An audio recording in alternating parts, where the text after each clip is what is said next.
Hi, and welcome back to Smart Real Estate. Coming up next, we have Julie Ozanich with Banking Manhattan.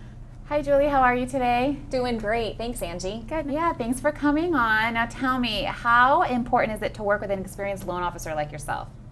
It's very important. You want to have someone who has experience as well as volume of business so that they will know what has happened in the past on previous loans to be able to help prepare future clients of what to expect, what to prepare for. Because the loan business is always changing, and so to stay up to date, you need to be having that experience level, volume of business so that you're staying current with what's happening with those underwriting guidelines today. And that's just going to help the process go a lot smoother for a client going through the process. Yeah, it does seem like the guidelines are always changing. Yes. Now tell me, what makes you, I guess, different, or your company different than some of your competitors? Well, one of the things that both myself and my company believe in is education. So one of the things we're doing right now is we're actually going into a lot of different companies and doing presentations to help educate people on how to look at their credit, how to improve their credit, how to invest in rental properties. More and more folks are looking to build kind of their own retirement plan that way. And as well, just looking at what to expect with the loan business. Are they qualified? Can they refinance for some folks? Just providing as much information to help them make decisions about their next steps related to the real estate industry. Yeah, and it seems like nowadays you have to be really proactive because the rates are fluctuating, and maybe you're approved one day and the next day you're not. And I think if you have, an experienced loan officer like yourself, that probably makes all the difference. It does, it does.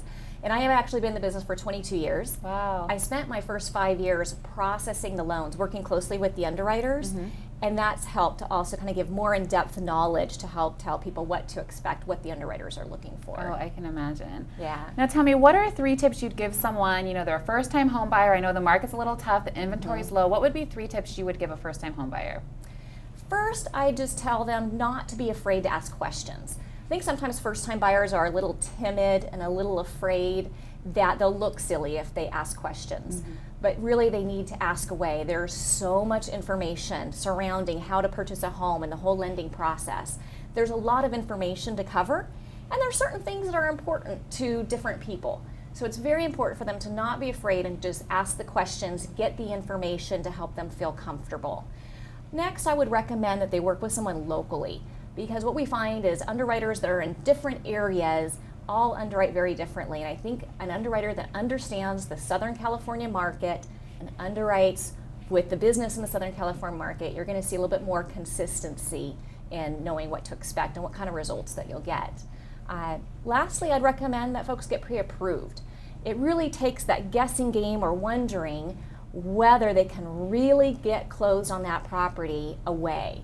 So sometimes the information that a customer gives us over the phone could be looked at a little bit differently when we actually get their paperwork and their documentation of how the underwriters look at the W-2s and the tax returns these days. So it takes all that risk away. And right now, with the real estate business, there's so many multiple offers that are happening right now that you need to be ready to be closed, to be able to close in 30 days. So the more homework that you do in advance, the more prepared you'll be able to be to close in 30 days and take away any guessing games of whether there's going to be any hiccups along the way.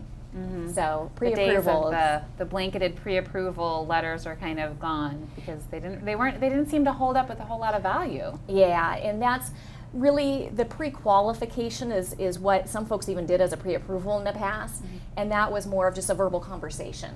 That pre-approval now holds some ground because we actually received their documentation, reviewed it, checked, dotted those I's and crossed the T's for all the details. Yeah, I would think that would save everyone some time too. Absolutely. So tell me, Julie, are there any programs out there right now for first-time home buyers?